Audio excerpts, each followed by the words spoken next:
Hey everybody, welcome to BODS Mayhem Hour. I am your host, John the Bod, aka the Bod Father. And as always, I'm bringing you guys awesome interviews. And today I have the guitarist and backing vocalist of Phear on the phone with me right now, Mr. Tyson Emanuel.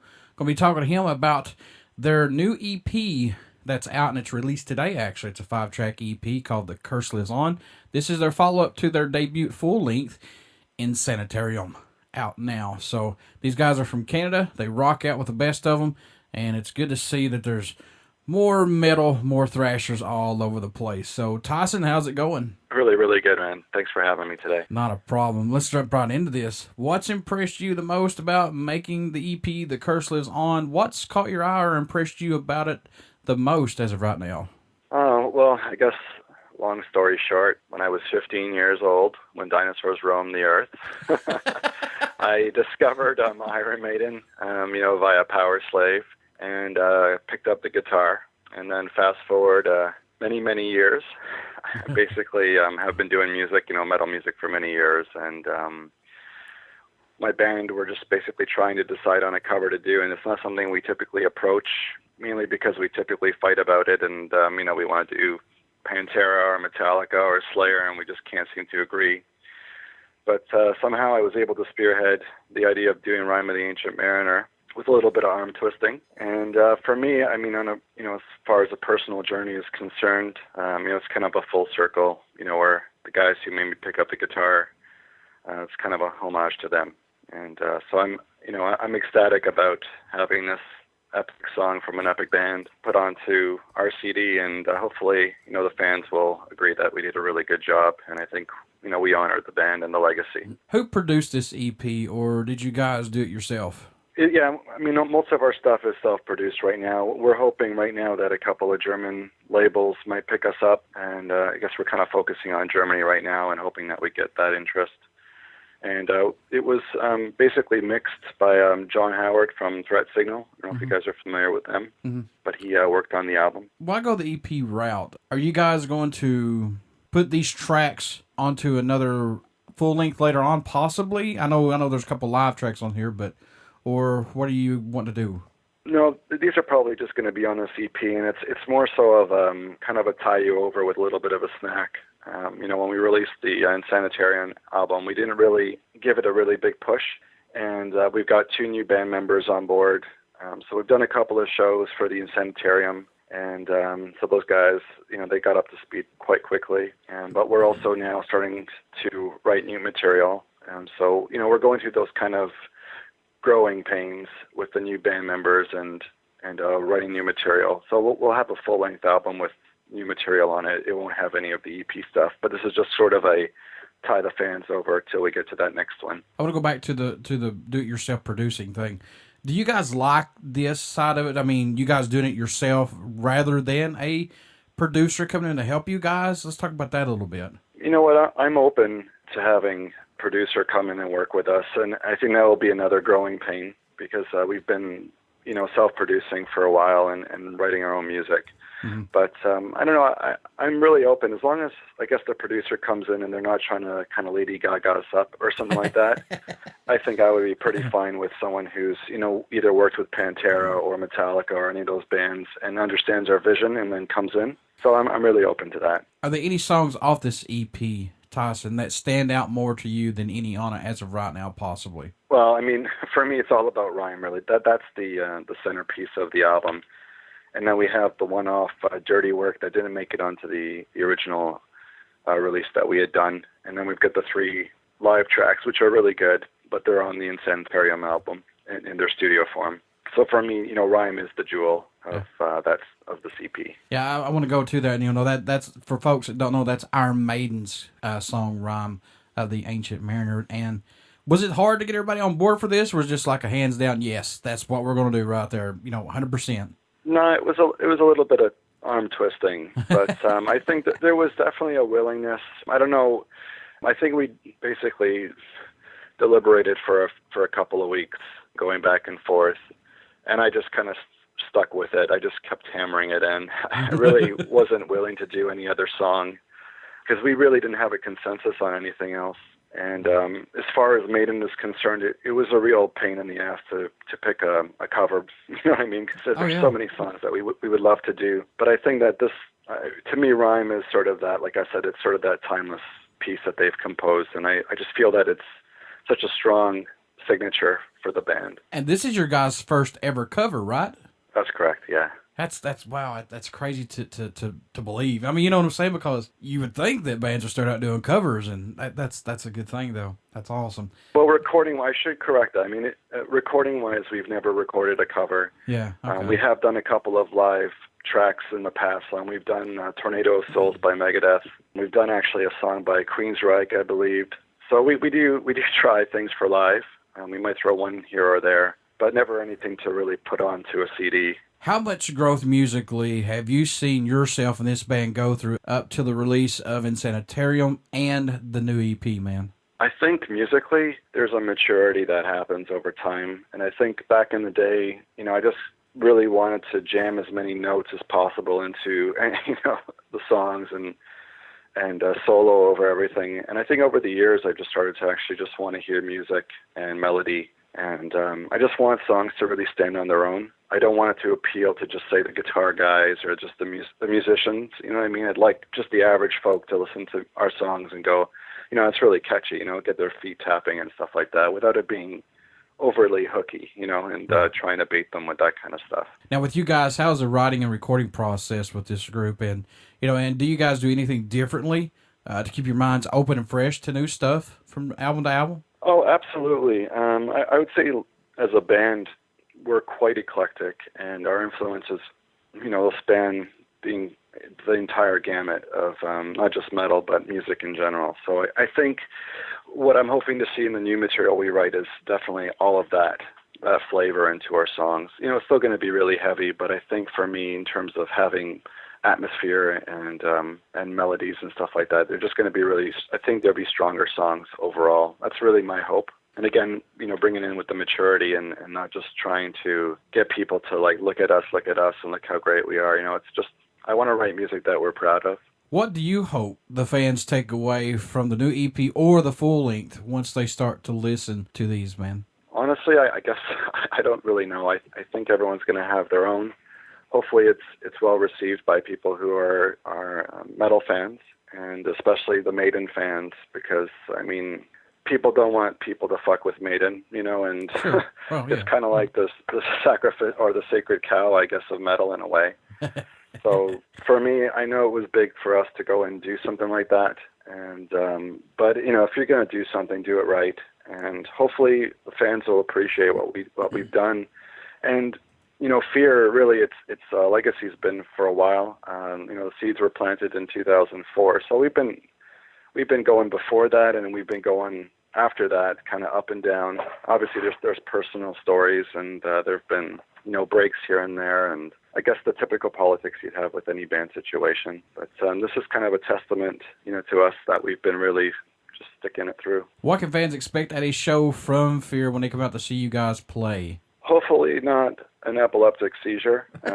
We have a lot of lights and lasers and stuff like that, and we've actually put warnings on our tickets. But I guess what they could really expect is a really pure metal, high-energy show. We definitely deliver. So we're really all about entertaining our fans and bringing them right in. There's a real intimacy, I think, with what we do, as well as kind of an assault on the senses. We're in the digital era right now. Do you guys prefer the digital era of recording albums and especially social media to get things out there a lot more easier and better? Do you guys like this that we're in right now?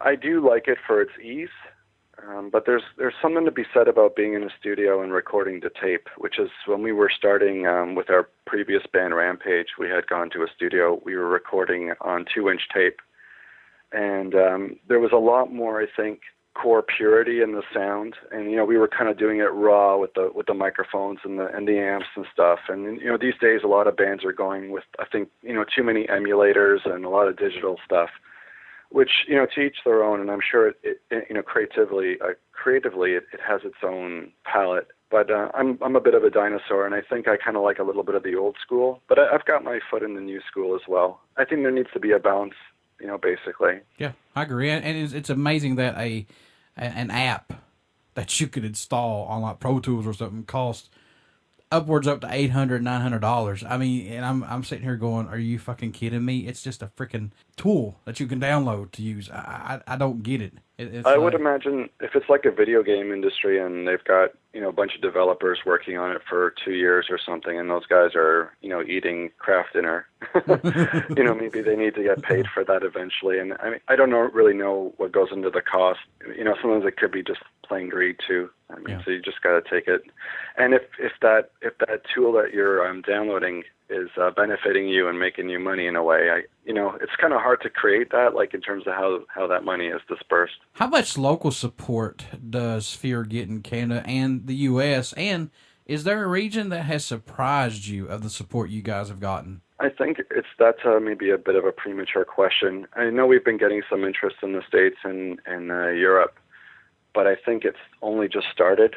So there's really nothing on the radar that's really spiking right now. Mm-hmm. We've started getting some requests from the States, like in distribution and radio and whatnot. But we're probably targeting Germany specifically. I think that might be where, obviously Germany's a really huge metal following, and then maybe moving to South America as well. Mm-hmm. And I know Texas has a really good metal scene as well. So I don't think there's really anyone above and beyond at this stage in terms of interest. But hopefully, as this EP gets pushed out, we'll start seeing those numbers change and give us a little bit more clarity. What does Phear bring to the table for music that's not out there as of right now? I don't know. I don't know for anything original, man. And originality is such a dicey thing. I don't know. I kind of feel that maybe there's something old school and traditional about our energy and who we are, mm-hmm. that we're kind of keeping alive in a way, while still having not too dated or outdated of a sound. So we're really big on presentation. So I really do believe, I kind of miss those days of opening up an album and reading the liner notes and looking at artwork and stuff, mm-hmm. while listening to tunes. So I think that's kind of that's what we're bringing, I think. And hopefully we can kind of reinvigorate fans into music and coming out to live shows. I don't know how it is in the States right now, but I know the live scene is really hurting right now. People, I guess, either don't have the finance to go see shows, or they're just stuck at online watching YouTube videos. I'm not sure. No, you're right. It's the same here. We had the same problem. I was going to ask you about that. Do you think that bands should stream their shows live if they could, and have people pay for it, like a pay-per-view kind of type deal? What's your thoughts on that? Maybe. I've been actually talking about that last year. I was thinking of doing a proper Phear show, and if people aren't coming out in droves to come see us, that we allow sort of an online, access so people can watch from wherever they are. I wouldn't be opposed to that, and I would definitely try something like that. What made you want to become a musician? What was that spark for you that said that's what I want to do right there? Well, I think the beginning was when I first heard Yngwie Malmsteen's Trilogy Suite. I remember, I was listening to a lot of pop and stuff back in those days, but it was definitely Iron Maiden, Iron Maiden's Power Slave album, and then soon after there was Slayer, South of Heaven. And at that point, I just wanted to pick up the guitar. There was something about the dual harmonies that, for me, was just magnetic. If you could work with any musician, dead or alive, or band right now, for one day only, who would it be? Oh, my God. Put him on the spot. That's a really difficult one. You know what? Like my all-time hero, probably guitar player, Yngwie Malmsteen, would be someone I'd work with, just off the top of my head. Mm-hmm. Yngwie's he's a crazy guitarist. I'll give him that. That's for sure. He can definitely. Yeah, he's amazing, and he's still doing it, man. I know people are hypercritical these days, but I think we soon forget, like, when people have been doing something for so long and they've brought their own style, that I don't think you can really top that. Anyone who really originates anything, not that he was completely unique, but he did bring something. And I think people are so inundated with a lot of shred guitar these days that they forget, what it's like to be hearing those things for the first time and what people were bringing. Yeah, it's like, when you hear Eddie Van Halen play, when you hear Zakk Wylde play, and when you hear Yngwie play, so you know. And exactly. You're right, man. That takes a lot of talent to have your own fucking sound. honestly, and Absolutely. stand out there more than, say, your other guitarists. That's for sure. Absolutely. And those guys, I mean, for better or for worse, they had less to work with in many ways than we do today. So are there any bands kudos right to now? anyone, really. Are there any bands right now that you're listening to that's caught your eye, possibly? Well, one band that I discovered a couple of years ago, Carnival out of Australia, they kind of reinvigorated my taste for music, actually. I found that everything was starting to sound a little bit too homogenized for my liking. Mm-hmm. And this is going across the board. Like, it didn't really matter what genre you're listening to. It just seems like everyone's writing the same. You know what I mean? And it's got the same rhythms and the same structures. So I just found the band Carnival had something that really piqued my interest. So that's one band that definitely stands out for me. I don't know if you guys have gotten this yet, because I know you just got your full length out. It's not been out too long, but let's talk about this a little bit. What's it mean to you guys, Tyson, when you receive an email from a fan, or prior to the shows or after your shows? They tell you that your guys' music has pulled them through a bad experience, or it's gave them to overcome obstacles, or it's just made them to relax of the everyday bullshit that we go through. What's that mean to you guys if you get it? Well, I know for me, my experience, I can't talk on behalf of the others, but I feel definitely this is why we do it, man. In the end of the day, I know how much music got me through, when I was going through school and stuff like that, and I struggled a lot. So I feel that had I not had my guitar and my Metallica and that stuff, I think, it does make a huge difference in people's lives. Mm-hmm. And sometimes people can forget about that. And I know for me, when people are moved or touched in any way by anything we create, that is actually, it doesn't get better than that. That's the height of it all. Folks, if you want to hear some great thrash metal and keeping it alive today, please check out Phear. Insanitarium is out right now. You can also pick up their EP, The Curse Lives On. It's out today, actually, on the 30th. Tyson, how can people stay in touch with you guys, buy some merchandise, tour dates, things like that? How can they do that? Well, they can visit us at Phearband, Phear band.com. Also, we're on Facebook, and I do believe if they want to look on CD Baby or Amazon, iTunes, I do believe we're available on those channels. Good, sir. Before I let you go, will you care to do a promo for the show? Sure. This is Tyson Emanuel from Phear, and you're listening to BODS Mayhem Hour. Everybody stick around. We got some great music coming up, and you only hear these interviews right here on BODS Mayhem Hour and Uber City Radio. Please check out Phear. Give them a chance. Thank you so much, Tyson, for being on the show. Cheers, brother. Thank you so much. I really appreciated that.